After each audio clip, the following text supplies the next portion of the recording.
Mom is pure affection. Mom is conscious wisdom. She's passionate. Mom is loving. A mother is everything that you'd want to have. Mom is protector. Mom is a best friend. Mom is discipline. Mom does not back down easily. Mamangu ni mkali, but at the same time, she's loving. Mom is a feeling of a healing or a healed broken heart. Mom is warmth. Mom is an angel. She had your back at all times. Mom is loving, and mom is such a caregiver. Moms make the world a better place.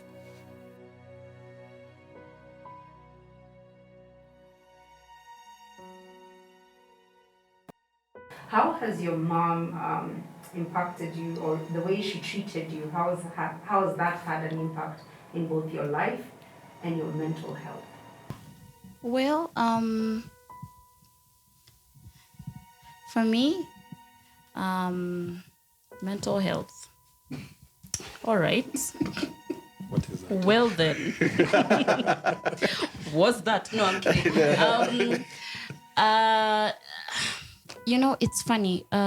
Maybe if I can just be vulnerable for a second. My mom, there have been times when she would be so angry, and then she would say something like,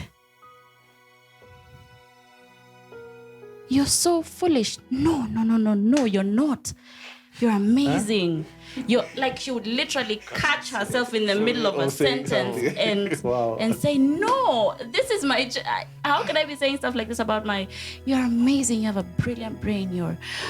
You are wonderful. You are excellent. Your mind is working. You're like literally like for that one thing she almost said." She'll say like 1,000 different things to counter it. And then coming from the place where I was coming from, with a lot of being beaten, a lot, you can actually, there are times you can feel like, do these guys really love me? I'm not, like when you're growing up, you're like 10 or 12, you're like, I don't think these are my parents. We have the same nose, but I doubt it, so... Nobody be saying like that. So my mom would literally, I would see her trying. I would see her trying. I would see her like literally speaking words of life. And maybe I should also just say this, that moms are not perfect. All right. Mine was not at all. There were days I even like, I would look at her and say, honestly, I don't understand why you did that, because that was, you shouldn't probably not have done that. But there are days she would catch herself and just affirm us. You're gonna do well in school. You're gonna be fine. You're not, and even when we are sick, just stand up and say you are well. You are just putting the pumping up faith in us, pumping up, encouragement, telling us, what, if you got you used to get like a B in, I was not a bad student, but if the marks kind of dropped, you'd be like, no, you can do better than this. You're so much more than this. You have your mind is at its peak. You're going to do so well. You just need to do just work like this. You're going to be excellent. So that's where my mom, the affirmations for me were what worked, and the things that she said to us growing up and about us, that grew our faith, that made us not, because there are some things you can say as a parent and a child maybe gets like, I don't know, you lower their esteem, or you lower their how they see themselves, and they see, I don't think I'm valued. But mom made sure that we knew that we were valued amidst all the punishment, amidst all that stuff. She'd be like, just know that you're my child and I am beating you, but I really love you and you're going to succeed. You know, it was like, you will succeed. You will succeed. Yeah. Yeah. So for me, that the affirmation was what really pulled me through those hard times and just letting me know that it's going to be okay. And it also coming from someone like your mom, it's important. And I'm assuming from both parents, it's important for you to hear those words. And it was important for me to hear those words from my mother saying that it's going to be okay. And that until today, you know, sometimes, you know, you get a relationship goes the other direction. Just, Mom, like, no, you're beautiful. God is with you. You're going to be okay. And it still goes on regardless of what age you are. Which is weird because you could call mom and mom will still threaten us in this day. Things like "Ntakuchapa," and I'm like, no, Utanichapa. But yeah, those words of affirmation really kind of pulled us through those hard times. Yeah. Okay. I should have been prepared for that one. Well, one, seeing obviously the first marriage that I witnessed, which was my parents, having the privilege of witnessing their relationship. And I'm pretty sure that they did not always see eye to eye, but they always kept their weaknesses and their struggles away from their children, which is, I think, was very wise of them.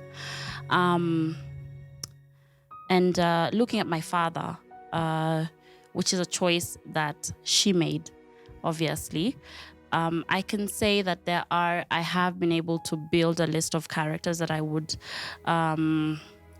like in my choice of partner, or if I was dating someone that I would look for. For example, I have a very, very hardworking father. Everything I know about working hard is I've learned from him. So I think that's one of the things that I can pick out from my mother's choice in my choice of a dating partner, if that makes sense. And a few other things, characters, conversations that I've had with her that, you know, have been about men dating, and just wisdom nuggets from her, you know, what to look out for, what to not compromise on, and what that all that have been built up to what I would like as an ideal partner. I think my mom inspired me to be better, to want more. To want to please her. I remember there was a time my biggest dream was to graduate and go study in the US for her. I don't know why. But I would feel so much love, so much affection in the things she would do. My mom would crochet a sweater for you, you know, the one that had, what is that, Katrine? Oh, There's a train. There's a train. Yes. There's a train, a Thomas or something. Yes. So she taught me how to start reading books. She used to love reading. So most of the time when she would bring the books and she would be there hours on end just flipping through the pages, I told her, maybe I would want to start reading, and she would go to the same library, and I think she introduced me to the Hardy Boys series and stuff like that. Yeah. And so I felt like she inspired me to be better, to be a better person, to do the best. You know, once in a while, those two comments were saying, "My son is very smart." I'm smart. So I think those things would boost my morale. I think boost my psyche, and you know, just have that desire to just be the best you can be and just make her proud. Yeah. Those are those are things that I think she imparted in my life, and essentially, basically, just how to treat people, how to relate with people. She was very loving. People really loved her a lot. She could speak so many languages. I don't know, how she did that. So she had endeared herself to so many people. Yeah. One of the things that I guess I may have learned from her is women are not just beautiful, but they are so smart. They're also intelligent. And so because I could see what my mom was able to do, aside from the work she used to do, she would get very hands-on with a couple of other things that she would do with her own hands. And I see that, I guess, a lot in my wife as well. I'm not sure whether it was a checklist, but I maybe subconsciously there could be something that I was seeing in my mom that was secretly being checked. Well, okay. So, what I think I would say about my mom, she didn't really come out with the affirmation words, like I love you, Mkamboi, you're smart, Mkamboi. I really didn't have that as far as words are concerned. But action-wise, I would say that because she would support me in almost every project we had in school. She'd be like, so what do you need? Should be there hands-on, making sure everything is there. But what I really, growing up, like biologically, I'm the only child between my mom and dad. But I didn't grow up alone in that house. We grew up with so many people. In fact, there was a time I can remember asking my mom, why are they calling you mom? And I know that you're not the only child. I started getting to that place where I was feeling like they're getting my space, like if mom comes with something like, like fries, chocolates, what, I'm like, hi, this would have been mine. All mine. I know I'd have to share with everyone. So that's one thing that I can say now. Personally, as an adult, I look at it and I was like, how was she able to do that? Accommodate so many kids in her house. And right now, when I look at accommodating someone, I'm like, let me see my budget. Let me can we have all of you here? But it's like that. It's not like she was rich, but that didn't bother her. It's like, just come, kujeni tu, tutaishi somehow. We'll figure it out. And that's something that I'm always like, I want to get to that level where for her giving was so natural. It didn't come with any conditions. And I also outgrew my don't call my mom and that kind of a thing. And now we are like sisters and brothers and all that.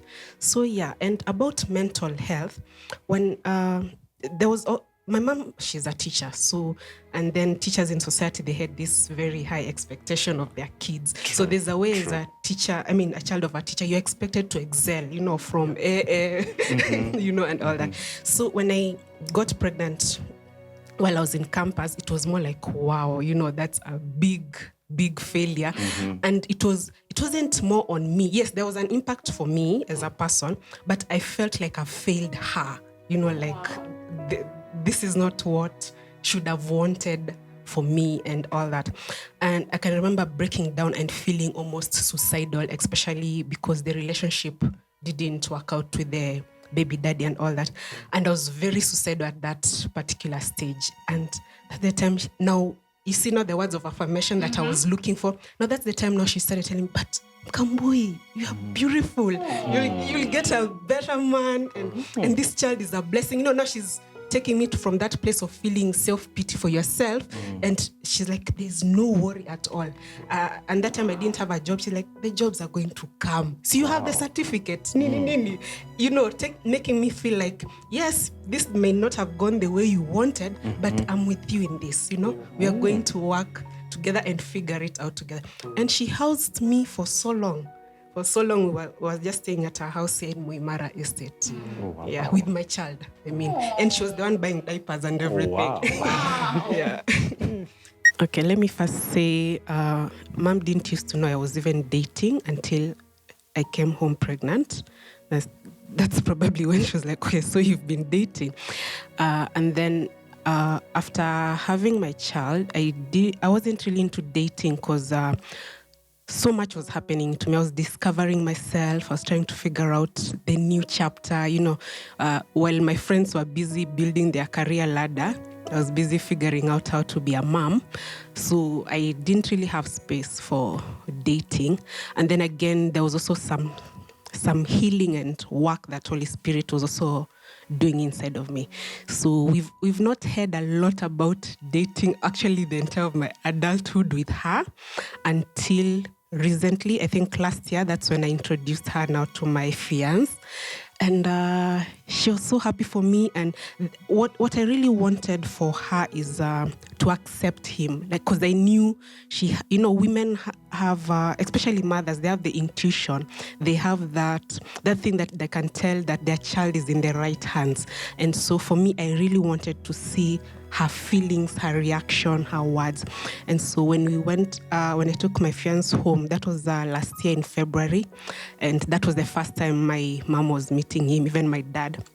She loved him. She was like, Mkambwe, this one you've made a good decision and you have my blessing. So right now, even, in our conversation can't end without her asking me, and how is Sam? Oh, his name is Sam. How is Sam? Like, how is he doing? How is work? He's so concerned. He calls him. Yeah, so it's beautiful. I can call. I feel like sometimes we have like a girlfriend kind of a relationship with her. Sometimes it's that motherly love. And yeah, I'm enjoying the season. Can you repeat the question again?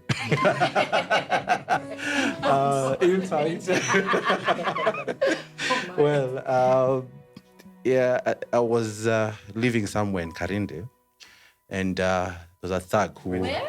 Karinde, okay, let me just break it down for you. Apparently, it's supposed to be called Karen End, but because the people who live there did not know how to say it well, said Karinde. So it's actually Karen End. Yeah, so you are living at Karen End. And there's a thug who came in, and he was chapwad. He was beaten. And then he died on the way to the hospital. I looked at that boy. That boy was... I call him a boy because to me, it's like a boy is like 17, 18. And I saw this boy has lost his life just because of stealing bicycles. And it reminded me of how my mom disciplined me. And I'm like, I could have been him if my mom did not discipline him. Yeah. I mean, you've heard my story. Burning fences, I could have been the arsonist you see on TV with calves here, like running. Tell mama to bail me. Tell mama to get the bail money. Well, I would have been that guy. But mom. Mentally, it actually straightened me, the fact that she brought me to God. Yeah. She made me love God. And even in school, being the same with her, when she said her mom was a teacher, my mom was a principal. So I'm telling you, when you come with your report paper and the teacher has written over there, only God can help. Oh, no. My mom decided to help me further my studies. Anyway, she used to she believed in me so much. And teachers can make or break a student. Yeah. So apparently it wasn't the teacher, my fault. Let me detail. It was the teacher's fault. Because when I got another teacher to teach me the same mathematics, I excelled at it. Yeah. You see, and it was all because my mom never gave up on me. She saw something in me that I didn't even see it in myself. Because the teachers are those of Kitambo, those of, you are all useless. Look at you. Those teachers used to talk badly. Those ones used to have a bad mark. And those teachers who did well. So my mom was one of the good teachers to me. Okay. Yes. So she saw something else happen there. And the arsonist. Tell mama to bail me. Mom, come to think of it, my wife is a bookworm. She loves reading. And my mom is also a bookworm. She loves books. Nora Roberts is her favorite. She also taught me how to be loyal. She made me realize the value of loyalty, faithfulness, and just being there and believing into someone. And because of that, I married a woman who believed in me. In this broken road, she believed in me. Well, I have an African mother, obviously, but she's extremely African. Her name is Elizabeth, and she's a wonderful woman with a big heart. My mom is Mrs. J.N. Mwandoe.